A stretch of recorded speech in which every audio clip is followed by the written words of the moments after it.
Bismillahirrahmanirrahim. Assalamu alaikum wa rahmatullah. Brothers and sisters, welcome to today's episode of Sunday Brunch.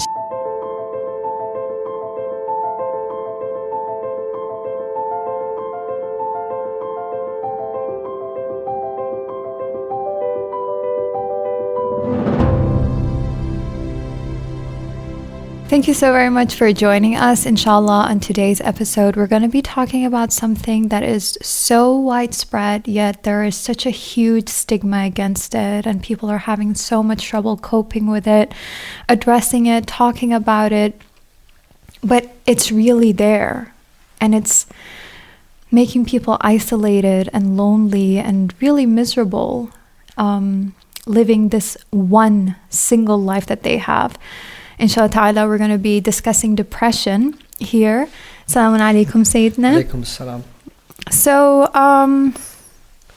mental health, basically, the whole thing.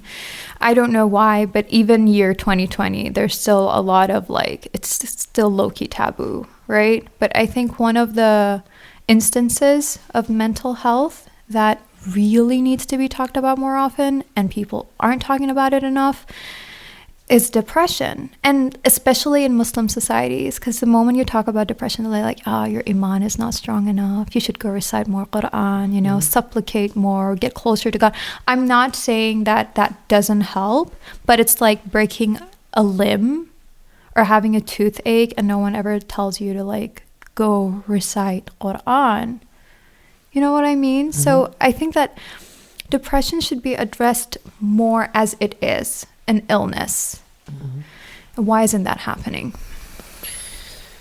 I can tell you that one of the most pressing issues, hands down, one of the most pressing issues, one of the most oftenly asked questions of me, and I'm sure every single religious figure in leadership position, is about depression.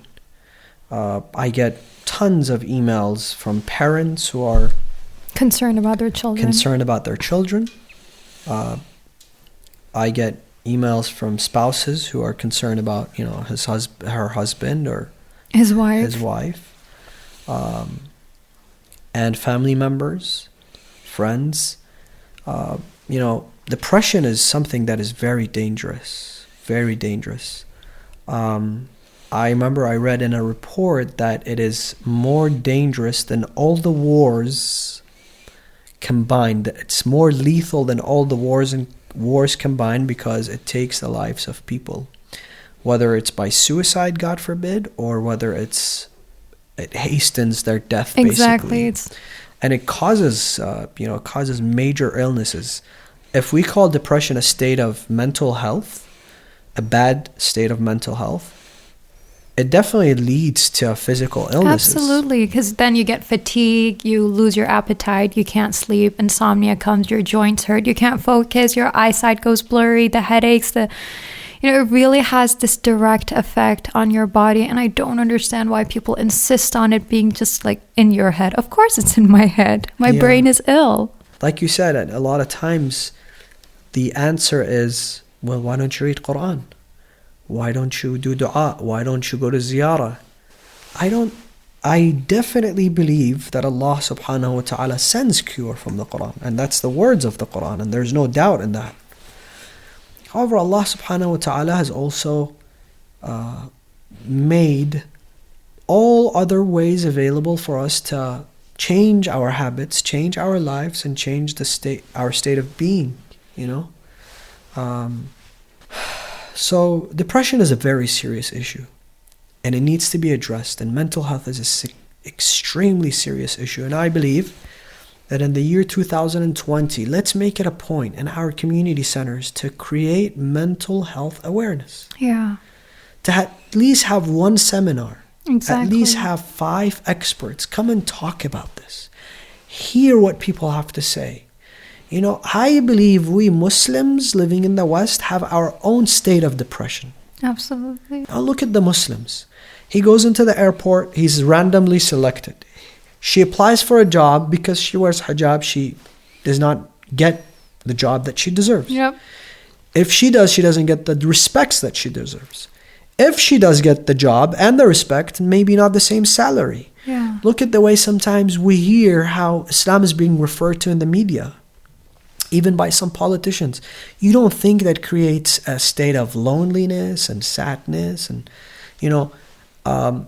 you're so isolated from the rest of the society, and that constant stage of anxiety you have to live in. Are they going to mock me? Are they going to ridicule me? Are they going to pull my...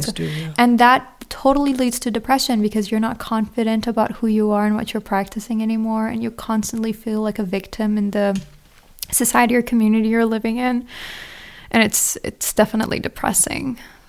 I think another major state of depression and loneliness belongs to the converts. The converts speak to me a lot, and they tell me that, look, Sayyid, we're part of a society. We convert to Islam. We come into your centers, and we're not welcomed. And a lot of them suffer from depression and loneliness. I guarantee you, a lot of them, maybe the majority of them. And they feel that Islam, when they read about Islam and then when they read the Quran, it's this utopia. It's this perfect religion, perfect laws. But we are not perfect. Yeah. And we are not flawless. And those people end up coming to our centers and they're discriminated against. Maybe they're not given the respect they deserve. I believe that converts deserve more respect than average people, because they came into Islam, because they read and they investigated and they went through so much trouble. Some of them, the trouble they go through when they convert to Islam. With their family, with their society, with their work. Another group of, I believe, lonely Muslims living in the West, and this is also a very important topic that needs to be addressed, and I'm constantly reminded of it, are the sisters that are, they feel neglected. They feel that they're living in the West, and they're not getting married on time, and the brothers, the gentlemen, end up going back home, marrying others, bringing them to the West, whether it's the US or the UK or wherever, and those young girls are left unmarried, and that's also very important. It's very important for centers to find solutions for this. It's very important for centers to address those topics, not shy away from them. And create a network, There are many ways. I think we need to resolve those issues in many different ways, whether it's networks, whether it's educating, the young men and young women in the communities, whether it's letting them get to know one another in a safe, healthy atmosphere. Exactly. One thing that we always shy away from is letting them get to know one another in a safe Islamic environment, and thinking, oh, this is it, but we don't know the social media and all the other ways of communications and places people meet.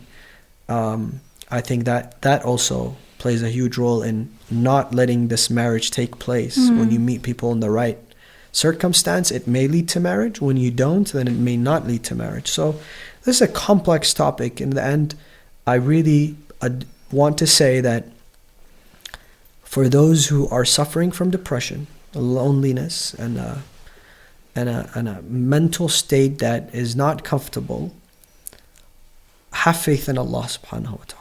Absolutely. Allah, your parents may neglect you, your friends may neglect you, they may all shut their doors in your face, but Allah is always there, and He is Sami' and He is Basir. And be strong. Life is full of ups and downs. Be strong, but also to the leadership of our communities to take this issue very seriously. And for the depressed to get help, and for the leaders to help, basically. And inshallah ta'ala, thank you so very much, Zaynab, for your time. Thank you, ladies and gentlemen, for being with us on another episode of Sunday Brunch. Don't forget to share your comments and suggestions with us, any topics you'd like for us to discuss here on the show. Until the next episode of Sunday Brunch, same time, same place, we leave you in the care and protection of Allah. Wassalamu alaikum wa rahmatullah.